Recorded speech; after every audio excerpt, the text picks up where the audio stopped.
नमस्कार दोस्तों, आज की कहानी 3 बहनों की दुश्मनी की कहानी है। अगर आप चैनल पर नए हैं, चैनल को सब्सक्राइब कर लेना। एक छोटे से गांव में 3 बहनें एक दिन चरखा काट रही थी। तीनों बहनें बातों में इतनी मगन थी कि कौन आ रहा है, कौन जा रहा है, इसका उन्हें होश भी न था। बड़ी बहन कह रही थी, यदि मेरा विवाह राजमहल के बावर्ची से हो जाए तो पूरे जीवन अच्छे अच्छे पकवान खाऊंगी। तभी मजली बोली, तुझे तो सदा खाने की पड़ी रहती है, जब देखो खाने पीने की बातें करती रहती हो। तभी बड़ी बहन बोली, और तुम बताओ अपनी, मेरे कहने से क्या मैं विवाह बावर्ची से हो जाएगा? तभी मजली बोली, अच्छा तो मेरा विवाह राजमहल के दर्जी से हो जाए। तभी तीनों बहन खिलखिलाकर हंस पड़ी। तभी हंसते हंसते छोटी बहन बोली, फिर तो तुम अच्छे अच्छे कपड़े पहनोगी। तब मजली बोली, और क्या? तब छोटी बोली, अगर ऐसी बात है तो मेरी सुनो, मेरा विवाह राजा के साथ हो जाए। कहने से क्या भला ऐसा होता है? अब तुम बोलो, मैं तो पटरानी बन जाऊंगी। तभी तीनों बहनें फिर जोर जोर से हंसने लगी। उसी समय उस राज्य का राजा अपना भेष बदलकर राज्य के गांव गांव में अपनी प्रजा की इच्छा, उनके हालात और उनके दुख दर्द का पता लगाने के लिए घूम रहा था। और इत्तेफाक से राजा उन तीनों बहनों की बातों को वहीं छिपकर सुन रहा था, लेकिन तीनों बहनें इस बात से बेखबर थी। फिर राजा ने अपने मंत्री से उस घर की पहचान करने को कहा, तो मंत्री ने उस घर की पहचान कर ली। राजा और मंत्री अपने महल लौट आए। फिर अगले दिन राजा ने मंत्री से कहा कि कल हमने जिस गांव में जिस घर की पहचान करने को कहा था, उस घर से उन लड़कियों को राजमहल में पेश करो। तभी मंत्री ने उन तीनों बहनों के पास अपने कुछ सिपाही भेजे और उन्हें राजमहल बुला लिया। तीनों बहनों को राजा के सामने पेश कर दिया। तीनों बहनों के चेहरे पर डर साफ साफ झलक रहा था। उन्हें तो पता भी न था कि राजा ने उन्हें क्यों बुलाया है। तभी राजा ने कहा, कल शाम तुम तीनों बहनें चरखा काटते समय जो बतिया रही थी, वही बातें दोहराओ। तुम्हें डरने की बिल्कुल जरूरत नहीं है। तब डरते डरते तीनों बहनों ने पहले दिन वाली बातें दोहराई। तो राजा ने बड़ी बहन का विवाह बावर्ची और मजली का विवाह अपने दर्जी से करवा दिया तथा सबसे छोटी बहन को अपनी रानी बना लिया। तीनों बहनों के लिए यह सपने से कम न था, लेकिन कहते हैं इंसान की भूख कभी न मिटती है। बड़ी दोनों बहनें कुछ दिनों के बाद छोटी से बहुत ही ज्यादा ईर्ष्या रखने लगी। वे हमेशा ही छोटी के बारे में बुरा ही बोलती। दोनों बहनें हमेशा यह सोचती रहती कि कैसे इसे राजा की नजरों से गिराया जाए। खुद तो पटरानी बनकर बैठ गई है। फिर एक दिन छोटी बहन ने अपनी दोनों बड़ी बहनों को अपने कक्ष में बुलाया। तो जब दोनों बहन आई तो छोटी बड़े ही प्यार से अपनी बड़ी बहनों के गले मिली, लेकिन बड़ी बहनें जल भुन रही थी। फिर छोटी ने बताया, बड़ी ही खुशी की बात है बहना, जो मैंने तुम्हें बताने के लिए यहाँ बुलाया है। फिर मजली बोली, बताओ तो सही, क्या खुशखबरी है? तब छोटी बहन बोली, मैं माँ बनने वाली हूँ। इसके बाद दोनों बहनें खुशी जाहिर करने का दिखावा करके चली गई। अब बड़ी बहन मजली से बोली, जल्दी सोचो, वरना ये बच्चा होने के बाद तो राजा इससे और अधिक प्रेम करने लगेगा। तब मजली बोली, जब इसका बच्चा पैदा होगा तो हम बच्चे की जगह बिल्ली का बच्चा रख देंगे और कह देंगे कि इसे तो बिल्ली का बच्चा पैदा हुआ है। तब दोनों बहनों ने वहाँ की दाई को जैसे तैसे अपनी तरफ भी कर लिया। तब तक 9 महीने बीत गए। तभी छोटी बहन ने अपनी बड़ी बहनों को भी बुला लिया। अपनी योजना के अनुरूप दाई और दोनों बहनें वहाँ मौजूद थी। जब रानी को बच्चा हुआ, रानी ने एक सुंदर से लड़के को जन्म दिया, तो दोनों बहनों ने वहाँ बिल्ली का मरा हुआ बच्चा रख दिया और रानी के बच्चे को टोकरी में डालकर नहर में बहा दिया और महल में यह कहलवा दिया कि रानी ने मरे बिल्ली के बच्चे को जन्म दिया है। जब वहाँ राजा आए तो राजा ने रानी के पास बिल्ली का मरा बच्चा देखा तो राजा बड़े गुस्सा हुए। उधर जो नहर में बच्चा बहाया उसे एक अमीर बागों के माली ने पकड़ लिया। उसे कोई संतान न थी। बच्चा पाकर वह बड़ा ही खुश हुआ।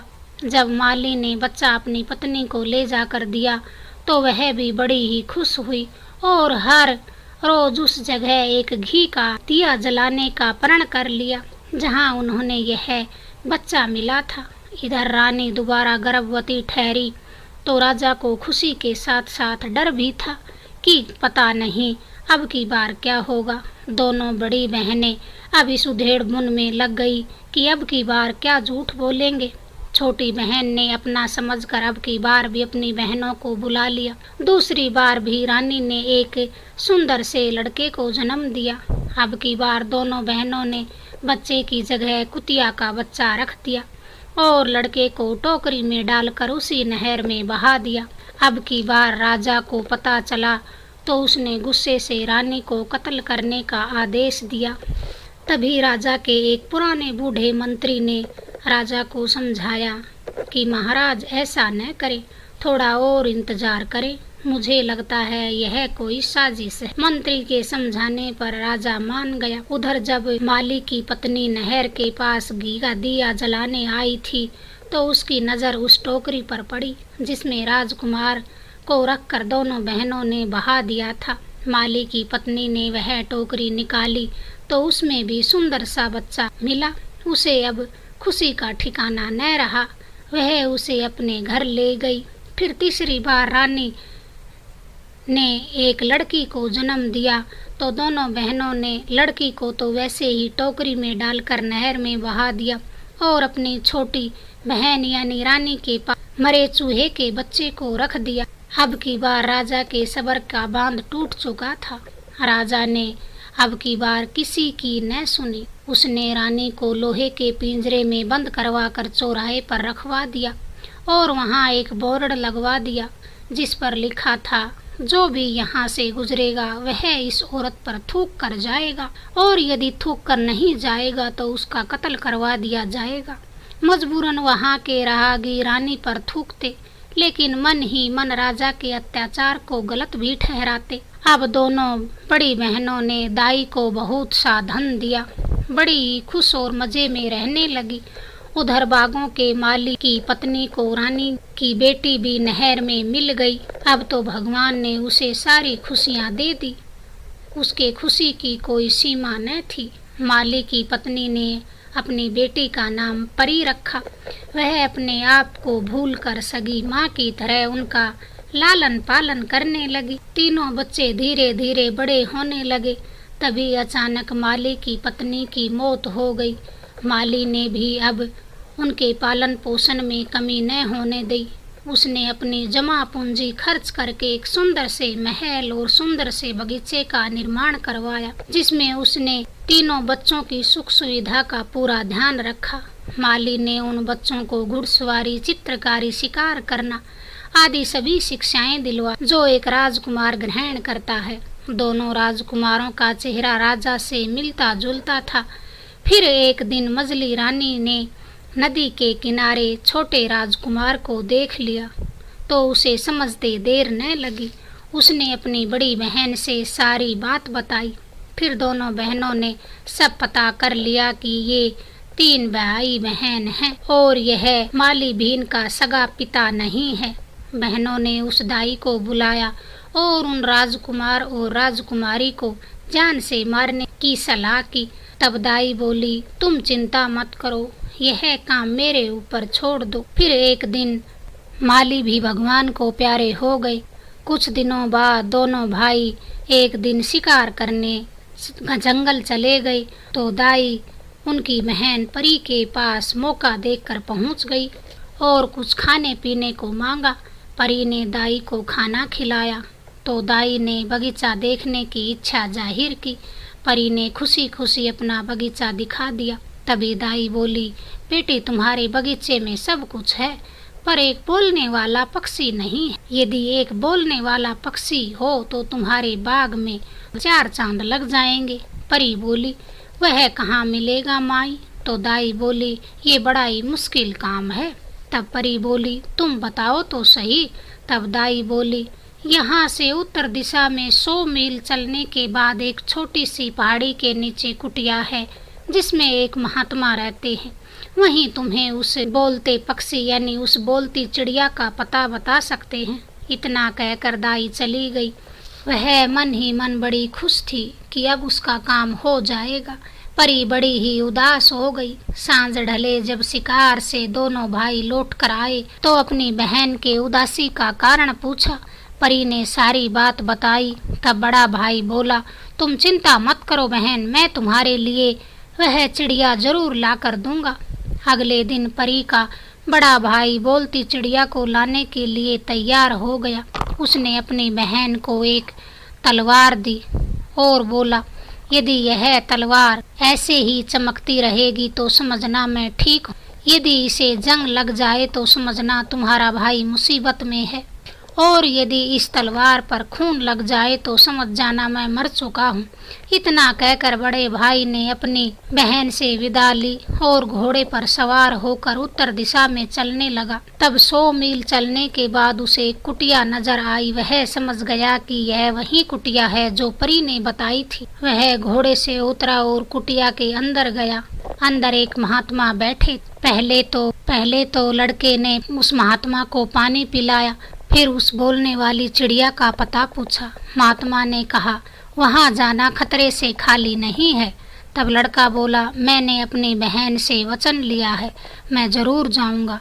तब महात्मा ने एक गेंद निकाल कर दी और कहा, इस गेंद को इसी उत्तर दिशा में डाल देना और इसके पीछे पीछे चले जाना। यह एक पहाड़ के नीचे रुक जाएगी तो तुम उस पहाड़ पर चढ़ जाना। वहाँ तुम्हें बहुत ही बुरी बुरी आवाजें आएंगी, लेकिन तुमने पीछे मुड़कर नहीं देखना है, वरना तुम मारे जाओगे। तब लड़के ने महात्मा से विदा ली और उत्तर दिशा में गेंद को डाल दिया। कई मील चलने के बाद एक पहाड़ की तलहटी में रुक गई तो लड़का घोड़े से उतरकर पहाड़ पर चढ़ने लगा।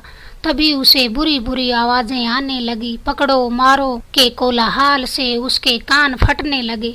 लेकिन कुछ दूरी पर चढ़ते ही लड़के ने पीछे मुड़कर देख लिया तो लड़का वहीं पत्थर का हो गया।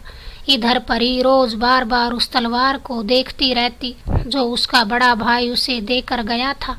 आज अचानक उस पर जंग लग गया तो वह समझ गई कि उसका भाई जरूर मुसीबत में है। उसने अपने छोटे भाई को यह बात बताई और उसकी छोटे भाई वहां जाने को तैयार हुए। उसने अपनी बहन को एक मोतियों की माला पहनाई और कहा, यदि इस माला के मोती काले पड़ जाएं तो समझना मैं मुसीबत में। और इतना कहकर अपनी बहन से विदा ली। 100 मील चलने के बाद छोटा भाई भी उसी महात्मा की कुटिया में पहुंचा और वहीं बात दोहराई।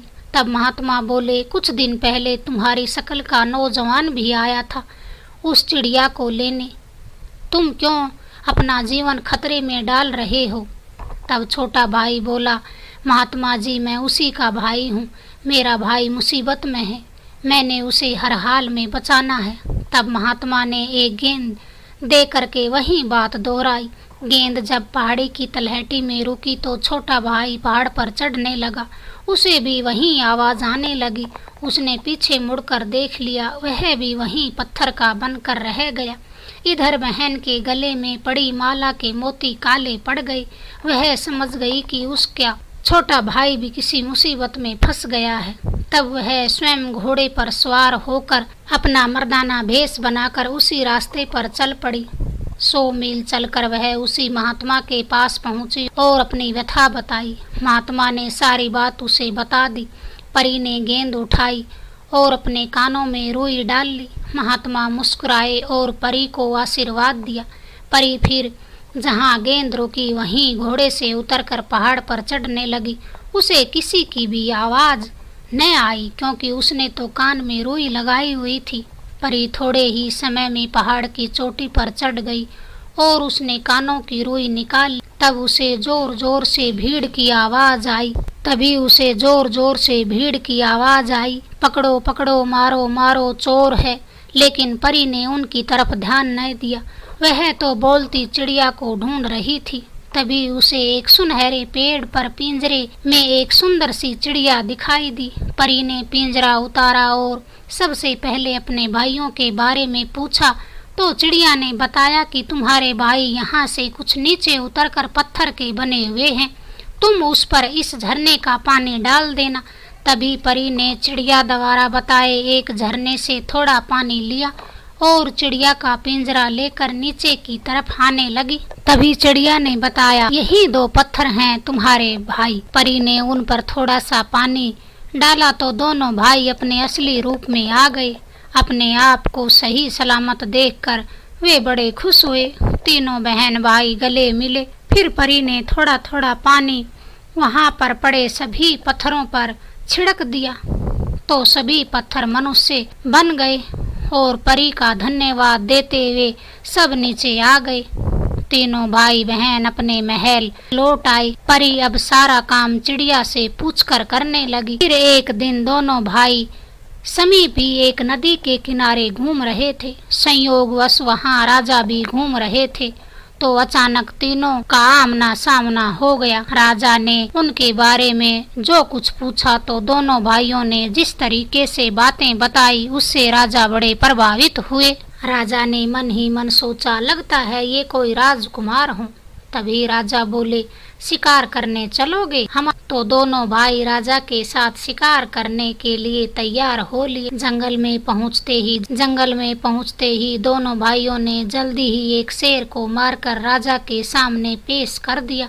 अब तो राजा बड़े खुश हुए और दोनों भाइयों को अपने महल में खाने की दावत दी। दोनों भाई बोले, पहले हम अपनी बहन से पूछेंगे। शाम को राजा अपने महल की तरफ चले गए और दोनों भाई अपने बगीचे की तरफ लौट गए। घर जाकर दोनों भाइयों ने अपनी बहन सारी बात बताई तो परी ने दावत वाली बात चिड़िया से पूछी। चिड़िया ने दावत में जाने की हाँ कह दी। अगले दिन दोनों भाई राजा के महल पहुँचे। वहाँ बैठकर तीनों ने मिलकर भोजन किया। राजा को बड़ा अच्छा लगा। वापिस लौटते समय अगले दिन के लिए दोनों भाइयों ने कहा, महाराज आप हमारे यहाँ गरीब खाने में भी आए और भोजन करें। राजा को स्वयं उनके साथ समय बिताना अच्छा लगता था तो राजा ने हाँ कह दी। अगले दिन सुबह परी ने चिड़िया से पूछा कि राजा यहाँ भोजन करने आ रहे हैं, खाने में क्या बनाऊं? तो चिड़िया बोली, मोतियों की खीर बना दो। परी ने मोतियों की खीर बना दी और जब राजा भोजन करने बैठे तो परी ने एक चांदी की थाली में मोतियों की खीर परोस दी। तब राजा बोले, ये क्या है? तब परी ने कहा, महाराज यह मोतियों की खीर है। तब राजा बोला, भला मनुष्य भी मोतियों की खीर खा सकता है? तो तीनों बहन भाई बोलती चिड़िया की तरफ देखने लगे। तब चिड़िया बोली, जब स्त्री पशुओं के बच्चे को जन्म दे सकती है तो मनुष्य भी मोतियों की खीर क्यों नहीं खा सकता? अब आप भी यह खीर खाओ। तब चिड़िया की बात सुनकर राजा बड़े अचंभित हुए। उसने चिड़िया से सारी कहानी पूछी तो चिड़िया ने सारी बात बताई और बताया, ये 3 बच्चे वही हैं जो तुम्हारे सामने बैठे हैं। राजा को यकीन नहीं हो रहा था कि उसे कभी इतनी बड़ी खुशी मिलेगी। वह जल्दी से उस चौराहे पर पहुंचा जहां उसने अपनी रानी को कैद करके रखा था। वहां जाते ही वह रानी के चरणों में गिर पड़ा और माफी की गुहार लगाने लगा। सारी बात बताई। रानी अपने बच्चों से मिलकर पहले तो खूब रोई, फिर अपने बच्चों से बहुत प्रेम किया। राजा ने अब रानी की दोनों बहनों को उसी पिंजरे में कैद करवा दिया और कुछ समय बाद उनका कत्ल करवाने का आदेश दे। ऐसी ही कहानियाँ सुनने के लिए हमारे चैनल को सब्सक्राइब करें। धन्यवाद दोस्तों।